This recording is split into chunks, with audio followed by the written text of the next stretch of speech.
Hello बच्चों, good morning to all of you. Welcome to our channel chemistry brain booster.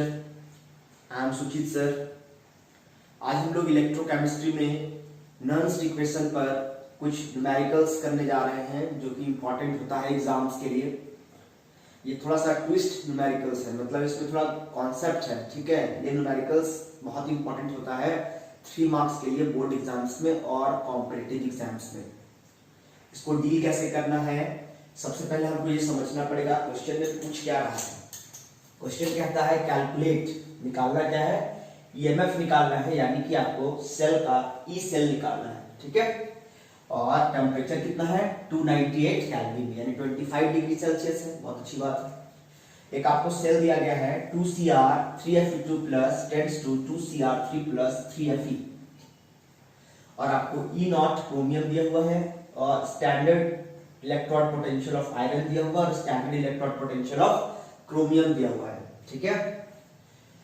सबसे पहले इस question को सॉल्व करने के लिए आपके पास फॉर्मूला होता है, आपको पता होना चाहिए E cell is equal to E naught cell minus 0.059 divided by n. ये 0.059 क्यों लगाया हमने, क्योंकि टेम्परेचर कितना दिया हुआ है 298 दिया हुआ है। अगर टेम्परेचर कुछ दूसरा होता तो अब यहाँ 0.059 वाला फॉर्मूला नहीं लगाकर हम क्या लगाते, E naught cell minus 2.303 RT by NF लगाते। इसके जगह पर हम क्या लगाते 2.303 RT बाई NF। इसके बाद फॉर्मूला क्या होता है, लॉग ऑक्सीडाइज्ड आयन का concentration divided by reduced ion का कंसंट्रेशन, यही होता है नॉन्स इक्वेशन, ठीक है। सब कुछ यही रहता। अगर मान लीजिएगा टेम्परेचर ये नहीं रहता तो यहाँ पे रहता लॉग ऑक्सीडाइज्ड आयन का कंसंट्रेशन डिवाइडेड बाय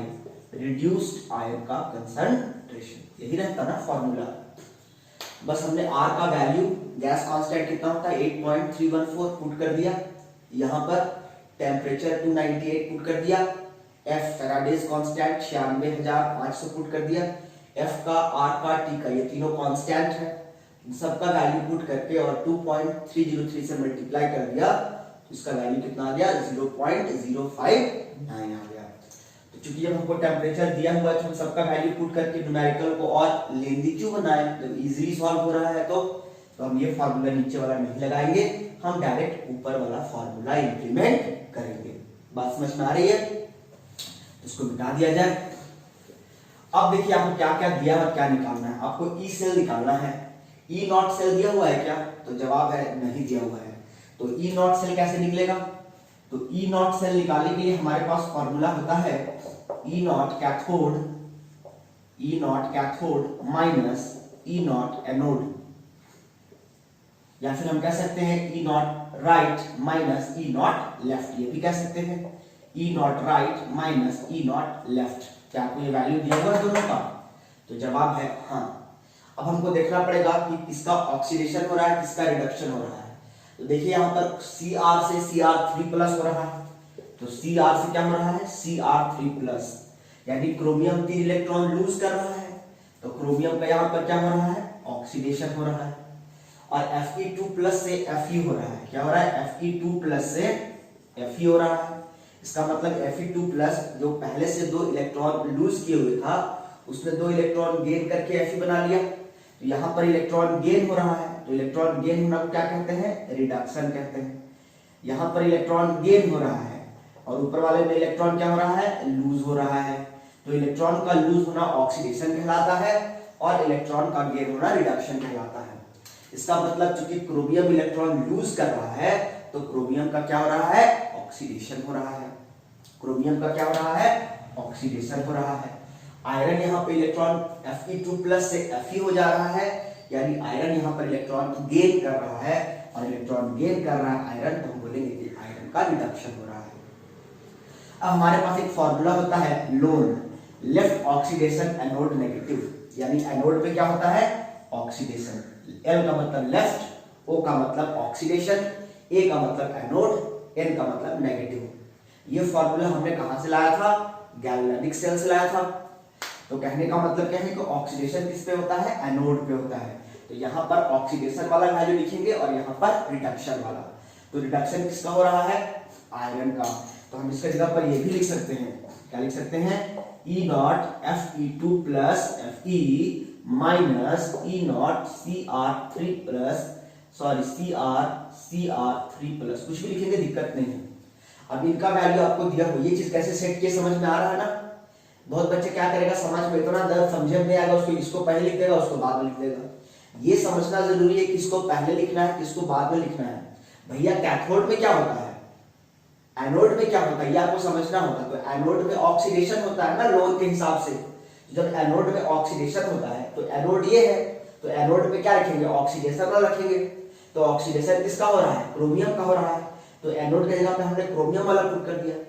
जब एनोड पे ऑक्सीडेशन हो रहा है तो कैथोड पे रिडक्शन हो रहा होगा। तो रिडक्शन किसका हो रहा है? आयरन का। तो हमने रिडक्शन आयरन वाला पहले लिखा। तो ये सोच समझ कर लिखा जाता है, अंदाजी में रटना नहीं है। अब इन दोनों का वैल्यू पुट कीजिए। तो E not Fe2 plus Fe का वैल्यू कितना दिया हुआ है क्वेश्चन में? -0.44 वोल्ट है, वोल्ट को रहने दो। E नॉट Cr इसका वैल्यू कितना दिया हुआ है आपको? यहाँ Cr3 प्लस पहले लिखा हुआ है, मैंने Cr3 प्लस बाद में लिखा है। इसका मतलब ये नहीं कि आप माइनस को प्लस कर दीजिए, ठीक है? जैसे या तो आप ऐसे लिखिए या ऐसे लिखिए, कोई दिक्कत नहीं है, कंफ्यूज नहीं होइएगा। Cr3 प्लस भी पहले लिख सकते हैं, Cr3 प्लस बाद में भी लिख सकते हैं, उससे कोई दिक्कत नहीं है। इसकी वैल्यू कितनी दी हुई है? -0.74। इसके जगह पे लिखेंगे इसकी वैल्यू दी हुई है, ये माइनस के बदले माइनस आया है और इसका वैल्यू दिया -0.74। चलिए माइनस माइनस क्या हो जाएगा? प्लस। तो इसको पहले लिख देते हैं 0.74, ये प्लस हो गया ना, तो प्लस वाले को पहले लिख दिया, बाद में क्या है? -0.44, यानी वैल्यू कितना आ जाएगा? 0.30 वोल्ट। ये क्या निकल के आ गया आपका आंसर? नहीं, ये आपका आंसर नहीं निकल के आया, यहीं पे छोड़ मत दीजिएगा। अभी तो आपका E नॉट सेल का वैल्यू निकल के आया, इसका वैल्यू निकल के आया है ना। तो इसको वैल्यू आपको यहीं पे किनारे, इसको किनारे में कॉपी पे लाइन खींचकर इसको किनारे कहीं दिखाना है कि आपने E नॉट सेल कैसे निकाला। तो बोर्ड मेरा यहाँ भर चुका है, तो मैं क्या करूंगा, इसको मैं हटा रहा हूँ, मिटा रहा हूँ। आपको समझ में आया कि E नॉट सेल कैसे निकल के आया? तो E नॉट सेल मेरा निकल गया, तो उसको मैं किनारे कहीं लिख ले रहा हूँ। मेरा E नॉट सेल का जो वैल्यू आया है वो आया है 0.30 वोल्ट। ये मैंने कैलकुलेट किया है, ठीक है? अब इन सब चीजों की आवश्यकता नहीं रह गई है, ये आपको बस समझाने के लिए कराया गया था। तो मैं इसको हटाकर आगे फॉर्मूला पे चलता हूँ। आपको ये E नॉट सेल नहीं दिया था, तो उसके बदले मुझे इतना मेहनत करना पड़ा।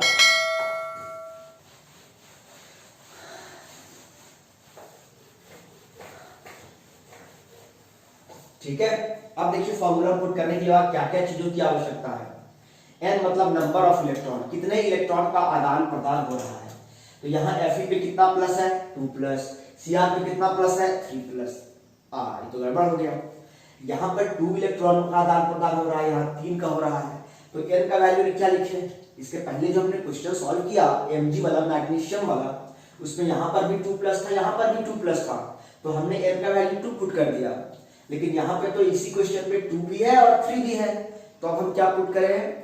तो इस कंडीशन में ना तो आपको 2 पुट करना चाहिए, ना ही आपको 3 पुट करना चाहिए। यहाँ पे 3 2 जा 6 एंड 2 3 जा 6 पुट करना चाहिए। n का वैल्यू यहाँ पर क्या पुट करेंगे? 6 पुट करेंगे। क्यों 6 पुट करेंगे समझ में आया? क्योंकि यहाँ कोफिशिएंट में है एक आयरन के आयन ने 2 इलेक्ट्रॉन का त्याग किया, तो 3 आयरन के आयन ने कितने इलेक्ट्रॉन का त्याग किया होगा? 6 किया होगा, या 6 गेन किया होगा। उसी प्रकार एक क्रोमियम के आयन ने 3 इलेक्ट्रॉन का आदान प्रदान किया, तो 2 क्रोमियम आयन कितने करेंगे? 6। यानी अगर सही मायने में देखा जाए तो ना तो यहाँ 2 इलेक्ट्रॉन का आदान प्रदान हो रहा है, ना 3 इलेक्ट्रॉन का आदान प्रदान हो रहा है, यहाँ पर तो 6 इलेक्ट्रॉन का आदान प्रदान हो रहा है। इसीलिए n मतलब होता है नंबर ऑफ इलेक्ट्रॉन्स इन्वॉल्व्ड। तो कितने इलेक्ट्रॉन इन्वॉल्व हो रहे हैं? तो 6 इलेक्ट्रॉन इन्वॉल्व हो रहे हैं, 6। तो n का वैल्यू हो गया 6। तो ये भी हमने निकाल लिया कि n का वैल्यू हमें फॉर्मूला में 6 पुट करना है। अब एक बात और ध्यान देने वाली, यहाँ पर ऑक्सीडेशन किसका हो रहा है? मैंने बताया जो इलेक्ट्रॉन लूज करता है उसका ऑक्सीडेशन होता है। तो Cr से Cr3 प्लस हो रहा है, तो क्रोमियम आयन का ऑक्सीडेशन, क्रोमियम का ना ऑक्सीडेशन हो रहा है। तो आपको यहाँ पर फॉर्मूला में क्या लिखना पड़ेगा? अगर मान लीजिए हमने वैल्यू पुट कर दिया, E नॉट सेल का वैल्यू पुट कर दिया 0.30 माइनस 0.059 डिवाइडेड बाय 6 log 6 को पुट के समझ में आ रहा है। E नॉट सेल का वैल्यू पुट किया है हमने, ऑक्सीडेशन किसका हो रहा है? क्रोमियम का, तो हम यहाँ पे क्या लिखेंगे, क्रोमियम आयन का कंसंट्रेशन, क्योंकि क्रोमियम का ऑक्सीडेशन हो रहा है, यहाँ पर ऑक्सीडाइज्ड आयन का यहाँ कंसंट्रेशन लिखना था, वहां पर हम क्रोमियम आयन लिखेंगे, डिवाइडेड बाय, अब जब क्रोमियम का ऑक्सीडेशन हो रहा है तो आयरन का क्या हो रहा है, रिडक्शन। रिडक्शन किसको बोलते हैं, जो इलेक्ट्रॉन गेन करता है ना, तो Fe2+ से Fe हो रहा है, मतलब 2 इलेक्ट्रॉन इसने लूज किया था, अब यहाँ पर एक भी इलेक्ट्रॉन लूज नहीं किया, इसका मतलब क्या हुआ, यहां से यहां आते आते उसने 2 इलेक्ट्रॉन गेन कर लिया, एक आयरन का आइटम, तो आयरन इलेक्ट्रॉन गेन कर रहा है, तो हम बोलेंगे आयरन का रिडक्शन हो रहा है, तो हम यहाँ पे लिखेंगे Fe पे कितना प्लस है, यहाँ पे Cr पे 3+ और Fe पे 2+, ये हम अपनी मर्जी से नहीं लिख रहे हैं, क्वेश्चन पे लिखा हुआ बस वही लिख। एक बात का यहाँ और विशेष ध्यान देना है, यहाँ पर कोफिशिएंट नाम की भी कोई प्रजाति लागू हो गई, देखो ना यहाँ पर 3 हो गया है, 2 हो गया है, 2 हो गया है, 3। इस क्वेश्चन में एक खास बात यह है, इस रिएक्शन में कोफिशिएंट भी है आयन के, तो अगर आयन के कोफिशिएंट होंगे तो जो भी आयन का कोफिशिएंट होगा वो यहाँ पर पावर में चला जाएगा, ये आपके लिए एक नई चीज है, ठीक है। जो भी आपका, क्योंकि इसके पहले वाले जो क्वेश्चन हमने किया था वहां पर कोफिशिएंट सब में 1 था, तो पावर 1 चला गया, उसको हमने लिखा नहीं, लेकिन इस तरह के क्वेश्चन में जहां आयंस का कोफिशिएंट होता है तो आयंस का कोफिशिएंट पावर में चला जाता है। तो Cr3+ का पावर कितना है, 2, यहां पावर लिखेंगे 2। Fe2+ का कोफिशिएंट कितना है, 3, यहां पावर लिखेंगे 3। मैं जानता हूं मैं कितना भी सिखाऊंगा, आप हमेशा यही गलती करके एग्जाम में आएंगे, ध्यान रखिएगा, अगर ये गलती कर दिएगा तो आपका प्रॉब्लम सॉल्व कभी नहीं होगा। यहाँ पर 2 और 3 क्यों लगाया पावर में, समझ में आया, इसके पहले वाले क्वेश्चन में क्यों नहीं लगाया, समझ में आया, क्योंकि इसके पहले वाले क्वेश्चन में आयंस का कोफिशिएंट नहीं था, इस क्वेश्चन में आयंस के अलग अलग कोफिशिएंट है, इसीलिए जो भी कोफिशिएंट होगा Cr3+ का ही कोफिशिएंट यहाँ रखना है, उल्टा क्रॉस नहीं करना है। Cr3+ कोफिशिएंट कितना है, 2, तो हमने यहाँ पावर में Cr3+ का 2 लगाया। Fe2+ का कोफिशिएंट कितना है, 3, तो हमने पावर में कितना लगाया Fe2+ के 3। अब इनका वैल्यू पुट कर देना है। क्या Cr3+ का कंसंट्रेशन आपको दिया है, हाँ दिया है 0.01, क्या दिया है, वैल्यू पुट कर दीजिए, अब पुट कर दो मेरे भाई, 0.30 माइनस 0.059 डिवाइडेड बाय 6 लॉग, देखो Cr3+ का कंसंट्रेशन दिया है 0.01, इसको क्या लिखेंगे 0.01 और इसका पावर लगा देंगे 2। Fe2+ का कितना दिया है कंसंट्रेशन 0.1 और इसका पावर में लगा देंगे 3। इस तरह से अगर इसको आप सॉल्व करने बैठेंगे तो आपको बहुत समय लग जाएगा। इसको सॉल्व करने का एक तरीका होता है, अगर 0.01 कहीं लिखा है तो मैं इसको 10 का पावर -2 लिखूंगा।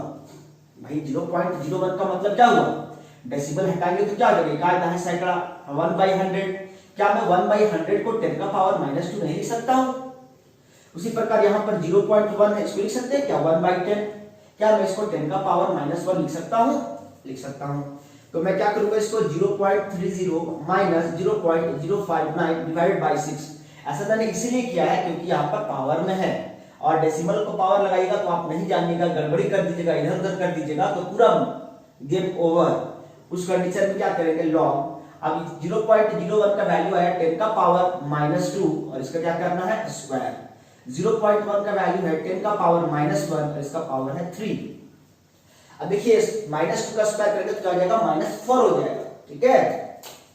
इसको लिखेंगे 0.30 माइनस 0.059 बाई 6 लॉग, इसको लिखेंगे 10 का पावर -4 और इसको लिखेंगे 10 का पावर -3, मल्टीप्लाई हो जाता है ना, 3 1 जा 3 2 2 जा 4। अब देखिए ऊपर में 10 का पावर -4 है, नीचे में 10 का पावर -3 है, क्या नीचे वाला ऊपर जाएगा, अभी लॉग को थोड़ा देर के लिए भूल जाओ। अब 10 का पावर -4 में -3 ऊपर जाएगा तो -3 क्या चीज में कन्वर्ट हो जाएगा +3, तो -4 + 3 क्या हो जाएगा, -4 + 3 क्या हो जाएगा -1 हो जाएगा, हो जाएगा कि नहीं हो जाएगा, बोलो बच्चों, हो जाएगा। इसका मतलब इसको लिखेंगे 0.30 माइनस 0.059 बाई 6 लॉग 10 का पावर -1, यही हो जाएगा ना, हो जाएगा कि नहीं हो जाएगा। अब देखो 10 का पावर -1 को मैं क्या लिख सकता हूँ 1/10, भाई 10 का पावर -1 को मैं क्या लिख सकता हूँ, देखो इसका वैल्यू सिंपल समझ लो, इसका वैल्यू होता है -1, क्योंकि आपको एक पता होना चाहिए लॉग की प्रॉपर्टी होती है log a to the power x is equal to होता है x log a, लॉग की प्रॉपर्टी होती है log a to the power x। तो यहाँ log है, a की जगह पे 10 है और x की जगह पे क्या है -1। तो जो -1 पावर में चला जाता है वो कहाँ चला जाता है मल्टीप्लाई में। तो -1 कहाँ चला जाएगा कोफिशिएंट में चला जाएगा। और log 10 की वैल्यू क्या होती है 1 होती है। log 10 की वैल्यू क्या होती है log 10 की वैल्यू 1। तो -1 को जब 1 से मल्टीप्लाई करेंगे तो वैल्यू क्या हो जाएगी, नहीं समझे भैया 0.30 minus 0.059 divided by 6 log a to the power x में है, तो इसका वैल्यू होगा x log a। तो x कितना है -1 इंटू log a का वैल्यू क्या है 10। अब log 10 की वैल्यू होती है 1, तो 1 को मल्टीप्लाई करेंगे -1 से तो वैल्यू क्या हो जाएगी -1। अब -1 को इससे मल्टीप्लाई करेंगे तो वैल्यू क्या हो जाएगी प्लस। तो हो जाएगा 0.303 प्लस 0.30 प्लस, ये प्लस क्यों समझ में आया क्योंकि माइनस को माइनस से आपने मल्टीप्लाई किया। 0.059 डिवाइडेड बाई 6 और ये हो जाएगा। इसको आप सॉल्व कर देंगे, यहां से आपका निकल कर आ जाएगा आंसर। ये बात समझ में आया कि नहीं आया। लॉग अगर ये नहीं समझ में आया तो इसको ऐसे भी बना सकते थे आप। आपके पास क्या था log 10 का पावर -1, इसको आप ऐसे भी लिख सकते थे log 1/10। अब ये log a by b के फॉर्मेट में आ गया। तो log a by b क्या होता है बच्चों log a minus log b होता है। क्या होता है log a minus log b होता है। तो log a की जगह पे क्या लिखेंगे 1, log b की जगह क्या लिखेंगे 10। log 1 का वैल्यू क्या होता है 0, log 10 का वैल्यू क्या होता है 1। तो log a चलो अब log a की जगह पे क्या है 1, log b की जगह पे क्या है 10, log 1 का वैल्यू क्या होता है 0, log 10 का वैल्यू क्या होता है 1। 0 - 1 क्या हुआ -1। ऐसे भी -1 आ रहा है, इसको सॉल्व करने पे ऐसे भी -1 आ रहा है।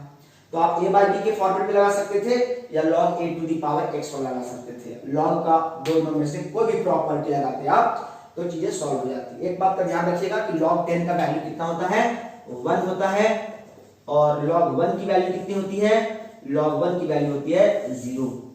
ठीक है, इसको सॉल्व कर देंगे तो इसका आपका आंसर निकल कर आ जाएगा। ठीक है, इसको मैं यहीं पे रखता हूं।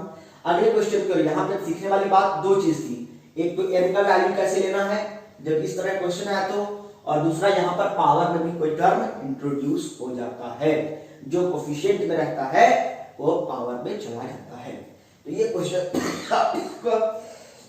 हो गया।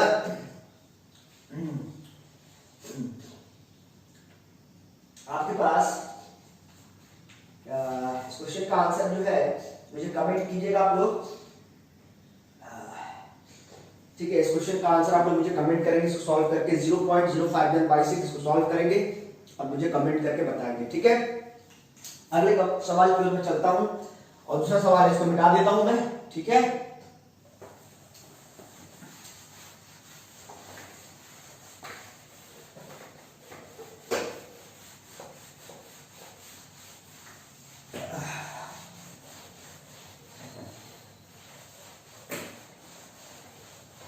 देखिए दूसरा क्वेश्चन आपके पास है। इस बार क्वेश्चन थोड़ा चेंज है और लिखता है कैलकुलेट ई नॉट सेल निकालने बोला। इसके पहले वाला में ई सेल निकालने बोला था। ठीक है, ईएमएफ सेल का ईएमएफ निकालने बोला था। इस बार आपको स्टैंडर्ड ईएमएफ निकालने बोला, क्योंकि यहां क्या लगे ई नॉट, तो क्या निकालने बोला आपको standard EMF of the cell निकालने बोला है एट 298 केल्विन। यहां भी टेंपरेचर कितना दिया है आपको 298 केल्विन दिया है और आपको जो सेल दिया है वो दिया है 2Al प्लस 3Cu2 प्लस और इसका कंसंट्रेशन दिया है 0.01 molarity tends to 2Al3 plus और इसका कंसंट्रेशन दिया है, इसका भी कंसंट्रेशन सेम है 0.01 m प्लस 3Cu। ये सवाल है आपके पास और आपको क्या दिया हुआ, कुछ दिया है, हाँ दिया है गिवन। इस बार आपको ई सेल दे दिया, वाह।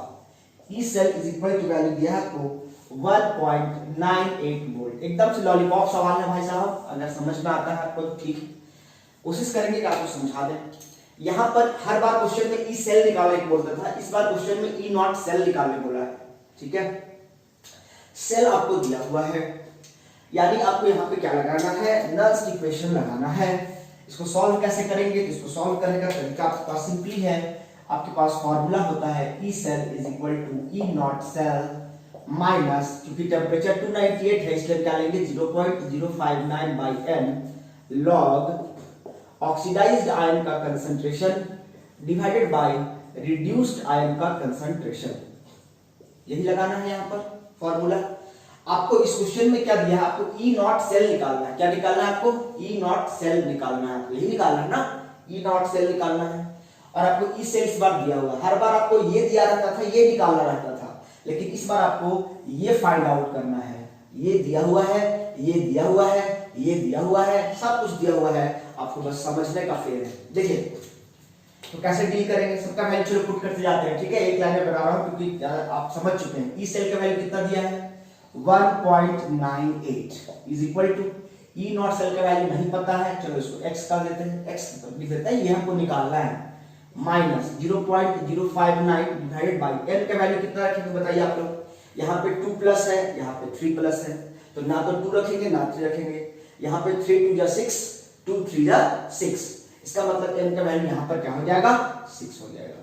समझ में नहीं आया क्यों 6 हो गया? समझ में आ रहा है ना? अभी पहले वाले क्वेश्चन में कराया। अभी लॉग ऑक्सीडेशन किसका हो रहा है? ऑक्सीडेशन का मतलब होता है लूज ऑफ इलेक्ट्रॉन, तो Al से क्या हो गया Al3+ यानी एल्यूमिनियम का क्या हो रहा है ऑक्सीडेशन। तो यहाँ पे हम क्या रखेंगे Al3+। अब Al3+ का जो कोफिशिएंट होता है वो कहां चला जाता है पावर में, यहाँ क्या कर देंगे पावर 2 क्यू की पावर। समझ पाया? Al3+ का कंसंट्रेशन और जो कोफिशिएंट होता है वो कहां चला जाता है पावर में। अब रिडक्शन किसका हो रहा है? जब एल्यूमिनियम ने इलेक्ट्रॉन लूज किया तो कॉपर ने इलेक्ट्रॉन गेन किया होगा ना, तो कॉपर का रिडक्शन हो रहा है। तो यहाँ पर क्या करेंगे Cu2+ और इसका कोफिशिएंट क्या है 3, ये कहां चला जाएगा पावर। समझ में आया? अब सबका वैल्यू पुट कर दीजिए आप, तो क्या हो जाएगा 1.98 is equal to x minus 0.059 divide by 6 log Al3+ के वैल्यू कितना दिया है 0.01। क्या मैं 0.01 को मैं लिख सकता हूं 10 का पावर -2 और इसका स्क्वायर। भैया इसको लिख सकते हैं क्या हम 10 का पावर -2, इसको भी लिख सकते हैं हम 10 का पावर -2 क्योंकि ये भी 0.01 है। यहां भी क्या लिखेंगे 10 का पावर -2, लेकिन इसका पावर क्या हो जाएगा 3 हो जाएगा। अब देखो इसको सॉल्व कैसे करेंगे, मैं इधर बाकी सेम हट देता हूं। लॉग 10 का पावर -2 क्या हो जाएगा 10 का पावर -4 और ये क्या हो जाएगा 10 का पावर -6। 10 का पावर -6 ऊपर जाएगा तो क्या हो जाएगा +6 यानी +6 - 4 यानी क्या हो जाएगा +2, यानी इसकी वैल्यू आई लॉग 10 का पावर 2। तो मैं डायरेक्ट यहां पे आता हूं 1.98 is equal to x minus 0.059 divide by 6, ये आई उधर जाएगा, ठीक है log 2। अब फिर से वही बात आ गया, log a to the power x की वैल्यू क्या होती है x log a होती है ना। यहाँ पे log a की जगह पे क्या है 10, x की जगह पे क्या है 2, तो 2 कहां चला जाएगा कोफिशिएंट में, इसका वैल्यू क्या हो जाएगा 1.98 is equal to x minus 0.059 divide by 6। इसको लिख सकते हैं क्या 2 log 10। भैया log a to the power x लिखेंगे ना x log a, तो x क्या है 2 है, तो x कहां चला गया कोफिशिएंट में चला गया 2 log 10। log 10 की वैल्यू क्या होती है 1 होती है, इसका वैल्यू क्या हो जाएगा सिर्फ 2 हो जाएगा।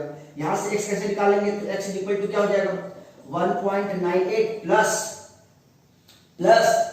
0.059 डिवाइडेड बाय 6 इनटू 2, यही हो जाएगा ना। log 10 की वैल्यू तो 1 होता है। अब यहां से इसके वैल्यू सॉल्व कर दें, ये जो इनटू 2 है वो सिर्फ इसके साथ है, ठीक है, इसके साथ नहीं है। अब इसको सॉल्व करके 2 3 जा 6 कैंसिल कर दीजिएगा, इसको सॉल्व करके यहां से x निकालिएगा, जो भी आएगा ये वोल्ट में होगा और ये आपका आंसर हो जाएगा। इसका भी आंसर मुझे कमेंट करिए काइंडली, प्लीज कमेंट कीजिएगा ताकि मुझे समझ में आएगा कि चीजें आपको समझ में आती हैं कि नहीं आती हैं। ये सब चीजें मैंने पहले ही लाइव क्लास में आपको ले रखा है, बट बहुत बच्चों ने कहा सर हमको लाइव क्लास में समझ में नहीं आया, नेटवर्क इशू था, ये था वो था, तो मुझे भी लगा कि बात जेन्युइन है। अभी ऐसी विषम परिस्थिति चल रहा है, पैंडेमिक चल रहा है, तो मुझे आप लोगों को कोऑपरेट करना चाहिए, इसलिए मैं दोबारा से मेहनत करके मैं आपको वीडियोस बनाकर यूट्यूब में अपलोड कर रहा हूँ, ठीक है। चलिए ये बात तो हो गया, ये 2 क्वेश्चन समझ में आ गया। पहले वाले क्वेश्चन की तरह ही ये क्वेश्चन है, बस दोनों में अंतर क्या है कि यहाँ पे उसके पहले वाले में ई सेल निकालना था, यहाँ पे ई सेल दिया हुआ था, वहां पे ई नॉट सेल दिया हुआ था, यहाँ ई नॉट सेल निकालना था, यही तो बात है। बाकी सब प्रोसेस तो सेम लग गया ना बच्चे। चलिए इससे हो गया सवाल समझ, ठीक है। अब तीसरे सवाल को मूव करते हैं और ये होगा आखिरी सवाल, मिटा देना इसको।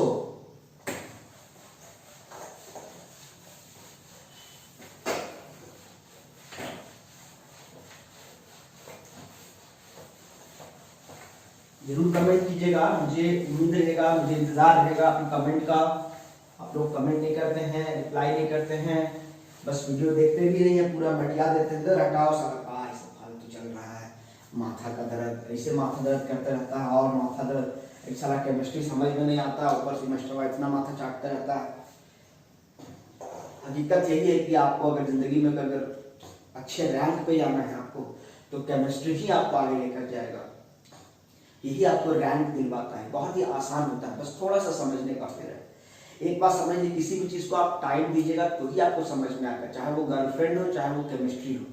आप जितना उसको टाइम दीजिएगा उसके बारे में उतना ही जानिएगा। आप नया नया शुरू से रोड में चलते हुए देखिएगा तो अच्छा ही ना लगेगी। केमिस्ट्री वैसा ही देखने में बड़ा सुंदर सुंदर पिक्चर दिखता है, लेकिन जब उसके अंदर घुसिएगा, उसके अंदर डेप्थ में जाने लगेगा तो आपको समझ में आने लगता है। और फिर आपको, जैसे कहावत है ना कि बीवी जितनी पुरानी होती है उतनी वफादार होती जाती है, क्योंकि वो आपको उतना टाइम दे रही है, आप उसको उतना टाइम दे रहे हैं। उसी प्रकार से क्या है, ज्ञान है, किताब है, जितना उसके अंदर आप जाइएगा, जितना उसके पुराने होते जाइएगा, आपको चीजें उतनी समझ में आने लगेगी। इसीलिए क्या है, चीजों को समझने के लिए आपको थोड़ा समय देना पड़ेगा। आपको मैथ्स में इंटरेस्ट है, आप मैथ सॉल्व करते हैं बैठे 2 घंटा 3 घंटा, क्योंकि इंटरेस्ट लग रहा है, आपसे क्वेश्चन बन रहा है। केमिस्ट्री बनाने खोलते नहीं ना लगता, काहे का आप एनसीईआरटी खोल के बैठ जाते हैं। तुमको एनसीईआरटी नहीं खोलना है, एनसीईआरटी हमारे लिए है। आपको एनसीईआरटी की चीजें उतनी समझ में नहीं आएंगी, एनसीईआरटी से कुछ कुछ चैप्टर्स ही समझ में आते हैं, अदरवाइज सारे चैप्टर समझ में नहीं आते हैं। फिजिक्स की एनसीईआरटी तो फिर आपको बिल्कुल भी समझ में नहीं आएगी। चलिए खैर आगे चलते हैं। इसके बाद एक अगला सवाल लेते हैं जो काफी इंपॉर्टेंट होता है, और एक सवाल हमने लिया है, ये लिया कुछ इस प्रकार से, क्या ले लें, चलो लिया Zm। क्वेश्चन कह रहा है कैलकुलेट द ईएमएफ। क्वेश्चन पे बता दूं क्या निकालने बोला है, कैलकुलेट द ईएमएफ। ईएमएफ बोले तो ई सेल निकालना है, ठीक है, मैं लिख दे रहा हूं ब्रैकेट में। आपको क्वेश्चन में लिखा नहीं रहेगा ई सेल, ईएमएफ खाली बोलेगा calculate the EMF of the following cell at 298 kelvin. Temperature वही रहेगा। अगर टेंपरेचर चेंज किया तो रखना नहीं है 0.059, उस वक्त लगाना है आपको 2.303 RT by NF लगाइएगा जब टेम्परेचर चेंज हो जाएगा तब। ये NF क्वेश्चन के बाद क्या कहता है आपके पास, Zn सेल आपको दिया है, इस बार Zn2 प्लस थोड़ा चेंज करके दिया, ठीक है, और इसका वैल्यू दिया है 0.001 m। उसके बाद लगाया है सॉल्ट ब्रिज और रखा है H प्लस, और इसका कंसंट्रेशन दिया हुआ है आपको 0.01 m। मैं बिल्कुल सही लिख रहा हूँ, ये 0.001 है और ये 0.01 मात्र है, ठीक है। उसके बाद लिखा है आपको H2 गैस, इसका प्रेशर दिया है 1 बार, और फिर लिखा है प्लैटिनम, और ये है आपका सॉलिड स्टेट में। ये आपके पास सवाल है, और आपको साथ साथ क्या दिया हुआ है, E नॉट दिया हुआ है, Zn2 प्लस का आपको E नॉट का वैल्यू दिया हुआ है, and that is -0.76 वोल्ट, और क्या दिया हुआ है आपके पास, E not H plus H2, और इसका वैल्यू दी तो आप जानते हैं स्टैंडर्ड इलेक्ट्रोड पोटेंशियल SHP का 0 होता है, रेफरेंस इलेक्ट्रोड इसलिए इसको लेते हैं। अब देखिए इस क्वेश्चन को सॉल्व कैसे करना है। यहाँ पर भी लगेगा नॉर्म्स इक्वेशन भी लगेगा, लेकिन यहाँ पर ध्यान देने वाली बात यह है, यहाँ पर सीखने वाली बात यह है, यहाँ पर Zn पे क्या है 2 प्लस, और यहाँ पर H पे क्या है प्लस, यानी एक जिंक पे 2 प्लस है जबकि एक हाइड्रोजन पे 1 प्लस है।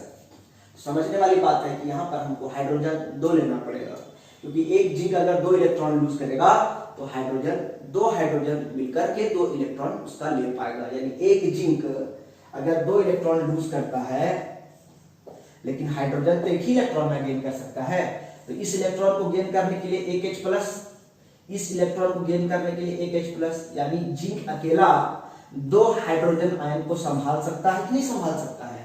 मेरी बात समझ में आ रही है ना मैं क्या कहना चाहता हूँ। तो यहाँ H प्लस है, देखिए यहाँ पे लिखा भी है H2, तो इसका ध्यान रखिएगा, ठीक है। सबसे पहले इस क्वेश्चन को सॉल्व करने के लिए इसका सेल रिएक्शन लिखना पड़ेगा। क्या लिखना पड़ेगा, मैं सॉल्यूशन स्टार्ट कर रहा हूँ, आपका ऐसा क्वेश्चन दिया हुआ है, आपको सबसे पहले क्या करना पड़ेगा, आपको सेल रिएक्शन लिखना पड़ेगा। तो सेल रिएक्शन जब तक अगर आपने इसके पहले वाले क्वेश्चन में आपको रिएक्शन दिया हुआ रहता था, लेकिन इस बार क्वेश्चन में सेल रिएक्शन नहीं दिया है, तो लिखेंगे सबसे पहले zinc plus 2H plus tends to Zn2 plus plus H2, यही हो जाएगा ना। एक तो जिंक लिखेंगे, फिर 2H plus Zn2 plus, left side में ऑक्सीडेशन तो जिंक ऑक्सीडेशन, 2H प्लस से क्या बन गया, H2 बन गया।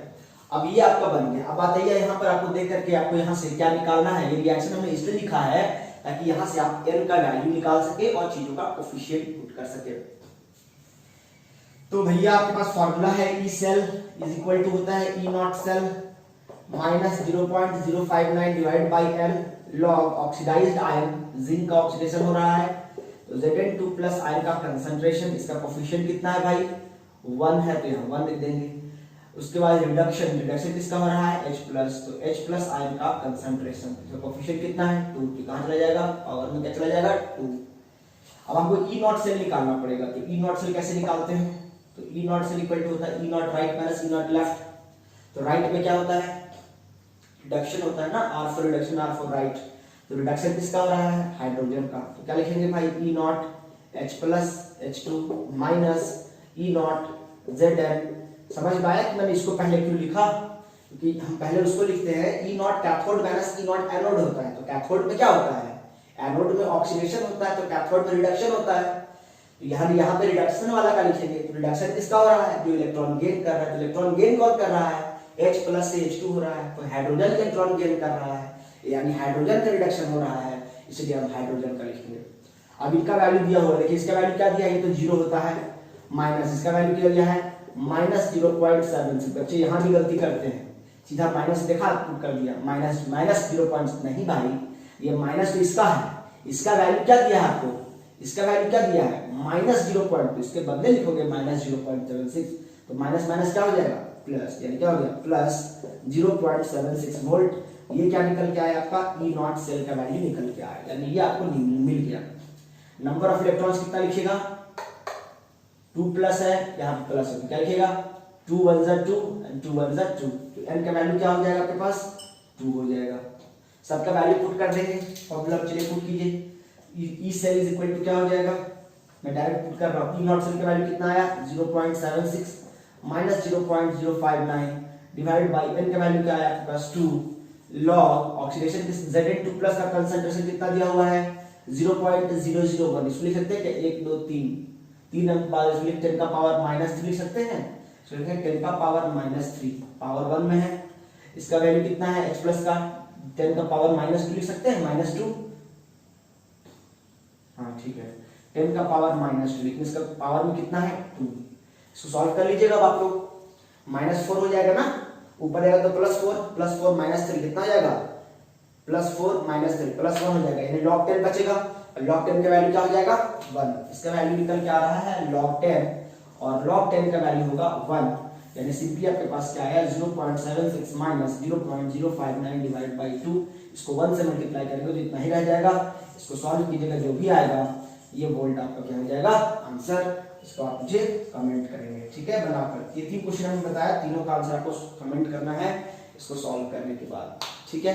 यहाँ से एडवांस इक्वेशन में जैसे जैसे प्रॉब्लम आ सकते थे हमने सारे तरह के प्रॉब्लम्स करवा दिए, ठीक है। थोड़ा बहुत अगर ट्विस्ट करेगा तो इसमें वैल्यूज चेंज करेगा, बाकी प्रोसेस यही है।